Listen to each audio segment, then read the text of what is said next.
Complete copyright-free professional rewrite Chapter 1. The Knock and the Storm. The winter storm arrived without mercy. Snow hammered the tiny town of Brookside, covering roads, burying cars, and shutting down nearly everything in sight. By evening, the power grid had failed. Homes disappeared behind walls of blowing snow. Inside a modest house at the end of Cedar Lane lived 72-year-old Martha Johnson. She was alone. Her husband, Henry, had passed away years earlier, leaving behind memories, photographs, and a small home that needed more repairs than she could afford. That night, Martha sat beside a lantern wrapped in a quilt when a sudden knock echoed through the darkness. 3 heavy knocks. She froze. Another knock followed. Slowly she approached the front door. When she opened it, 5 enormous men stood on her porch. Leather jackets, snow-covered boots, beards crusted with ice. One of them was bleeding badly. Most people would have slammed the door. Martha stepped aside. "Get in here before you freeze." Chapter 2. Strangers in the living room. The men entered carefully. They looked dangerous. But Martha noticed something else. Exhaustion, fear, pain. The youngest rider could barely move his arm. Without hesitation, Martha grabbed her old first aid box. "Sit down," she told him. For the next 20 minutes she cleaned and wrapped the wound. The injured man stared in disbelief. Nobody had shown him that kind of care in years. Meanwhile, Martha moved toward the kitchen. Her pantry wasn't full. In fact, it was nearly empty. She had enough food for herself for only a few days. Yet she stretched what she had. Soup became a larger pot of soup. Bread became a meal. Coffee became comfort. The men ate quietly. Not one of them complained. Not one of them asked for more. Chapter 3. The Long Night. As temperatures dropped further, Martha gathered every blanket she owned. Old quilts, wool throws, handmade Afghans. She even brought out her late husband's favorite winter coat. "Wear this," she told the group leader. The large man hesitated. "That was your husband's. He'd want you warm." For a moment, he couldn't speak. The coat felt heavier than wool. It felt like kindness. Hours passed. The storm continued raging. While the men rested, Martha stayed awake. She checked on them, fed the fire, made sure nobody was getting worse. Near dawn, she used the last ingredients in her kitchen to bake fresh biscuits.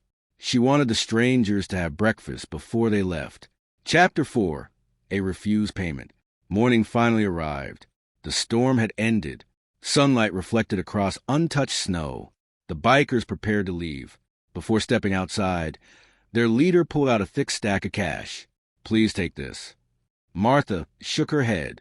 "No, you saved our lives. I didn't help you for money." The room fell silent. The man stared at her for several seconds.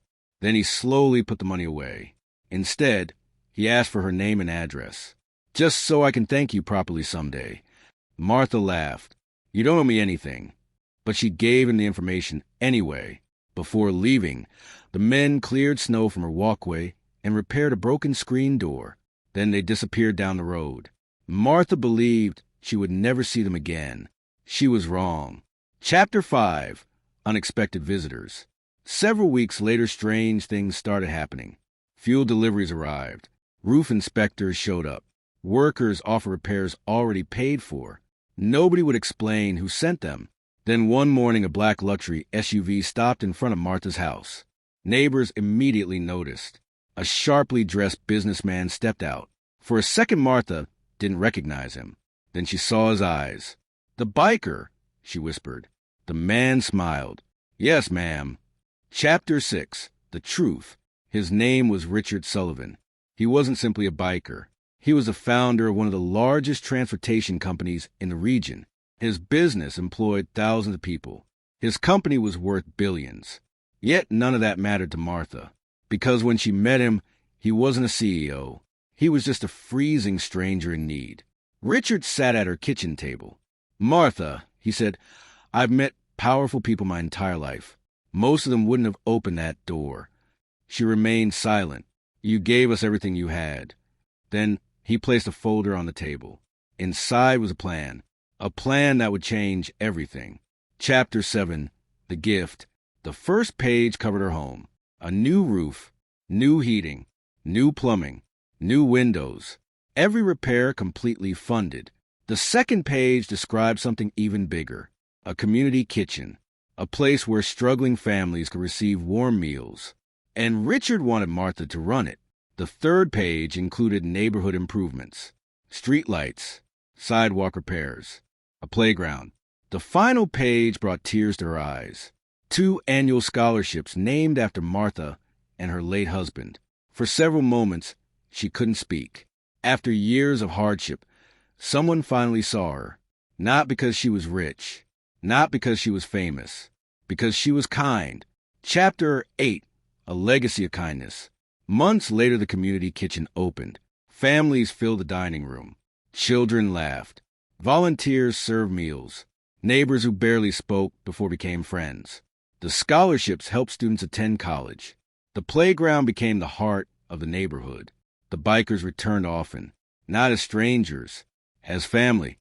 And every time they visited, Martha served the same soup she had made during that storm. Final chapter, another knock. 1 year later, another snowstorm hit. The community kitchen remained open. Late that night, there was a knock on the door. Martha opened it. A young mother stood outside, holding a freezing child. Their car had broken down. They had nowhere to go. Martha smiled immediately. "Come inside before you freeze." The mother began crying. "Why are you helping us?" Martha wrapped a blanket around the child. Then she answered with the same wisdom that had guided her entire life. "Because someone once needed help and knocked on my door." And so the kindness continued. One open door became another. One act of compassion became a legacy. And a single decision made during a storm changed countless lives forever.